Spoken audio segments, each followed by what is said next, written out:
Hello friends, Python series में आपका स्वागत है और मेरा नाम है वरिंदर सिंह। इस सेशन में बात करने वाला हूँ पाइथन एप्लीकेशंस कहाँ कहाँ इम्प्लीमेंट की जाती हैं, या मैं एक तरह से कह दूँ कि पाइथन आप कहाँ कहाँ प्रयोग कर सकते हैं रियल वर्ल्ड में। देखिए, इसमें काफ़ी सारे प्रयोग हैं। हालांकि मैं कुछ प्रयोगों को यहाँ पे, यानी कि कुछ एप्लीकेशंस को यहाँ पे बताने वाला हूँ कहाँ कहाँ प्रयोग किया जाता है।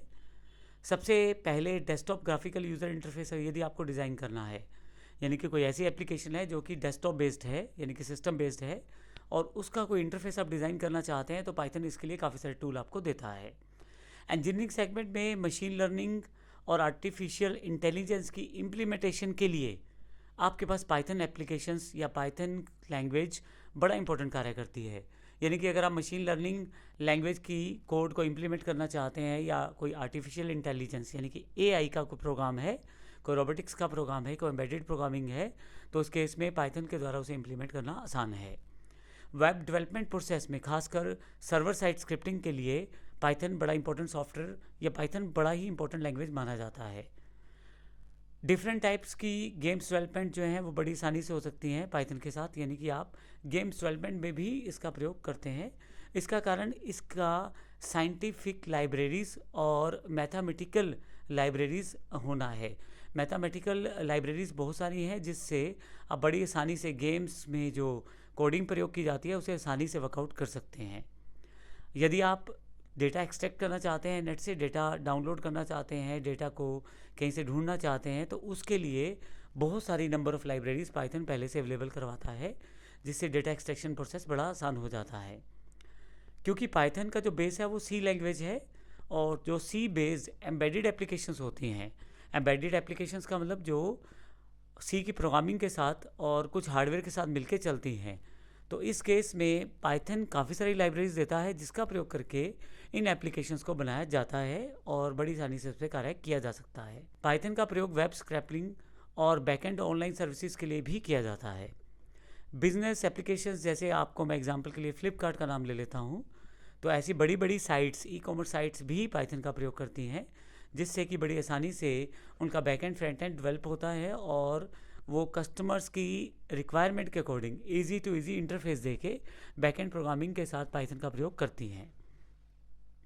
पाइथन का प्रयोग ऑडियो वीडियो सॉफ्टवेयर्स को बनाने के लिए भी किया जा सकता है, क्योंकि इसमें बहुत सारी लाइब्रेरीज ऐसी रहती हैं जिसका प्रयोग करके इनको बनाया जा सकता है। कैड यानी कि कंप्यूटर एडेड डिज़ाइनिंग, जहाँ बहुत ही ज़्यादा प्रिसिशन की आवश्यकता होती है। बिल्कुल आपको एक एक पॉइंट का ध्यान रखना होता है कुछ भी ड्रॉ करते हुए, जैसे ऑटोकैड सॉफ्टवेयर है या जैसे कैड सॉफ्टवेयर्स आते हैं, उसी तरह से पाइथन एप्लीकेशंस या पाइथन बेस्ड एप्लीकेशंस का प्रयोग करके इस तरह की प्रिसिशन प्राप्त की जा सकती है, जिसमें पॉइंट टू पॉइंट चीज़ों को वर्कआउट किया जा सकता है। इसीलिए कंप्यूटर एडेड डिज़ाइनिंग में भी अब पाइथन का बहुत ज़्यादा प्रयोग किया जाता है। इसका एक कारण मैथमेटिकल लाइब्रेरीज में रिच होना भी है पाइथन का, जिसकी वजह से कंप्यूटर एडेड डिज़ाइन में आप बड़ी आसानी से मैथमेटिकल फॉर्मुलेशन का प्रयोग करके प्रिसिशन को प्राप्त कर सकते हैं, यानी कि बिल्कुल सही और एक्यूरेट इन्फॉर्मेशन प्लेस कर सकते हैं।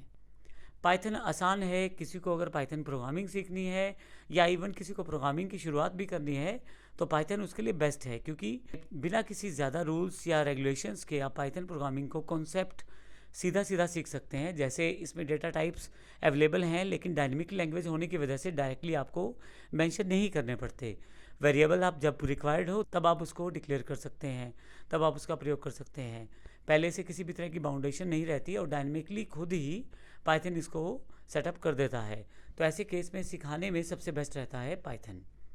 पाइथन का प्रयोग नेटवर्क प्रोग्रामिंग में भी किया जाता है और डेटाबेस एप्लीकेशंस में भी, और कुछ प्रोटोटाइप एप्लीकेशंस जिनको आप टेम्पलेट की तरह प्रयोग कर सकते हैं, वहाँ भी पाइथन का प्रयोग किया जाता है। तो इतनी सारी नंबर ऑफ़ एप्लीकेशंस में पाइथन का प्रयोग किया जाता है। और जब आप प्रोग्रामिंग पाइथन की सीख जाते हैं, तो एक पर्टिकुलर लाइन को आप चूज़ कर सकते हैं जो आपको बेस्ट सूटेड रहती है अपनी स्किल्स के अकॉर्डिंग। जैसे एग्जांपल, आप गेम्स डेवलपमेंट में जाना चाहते हैं तो पाइथन को उस तरह से सीखा जा सकता है। यदि आप डेस्कटॉप एप्लीकेशंस डेवलपमेंट में जाना चाहते हैं तो पाइथन को उस तरह से प्रयोग किया जा सकता है। और यदि आप वेब बेस्ड कोई सर्विस देते हैं या वेब बेस्ड टेक्नोलॉजी का प्रयोग करते हैं, और या आप वेबसाइट्स प्रोसेस करते हैं, तो उस केस में भी पाइथन सीखी जा सकती है। तो आपको आपके जो लक्ष्य रहेगा, आप पाइथन को उस तरह से उसका प्रयोग करने के लिए सीख सकते हैं। धन्यवाद।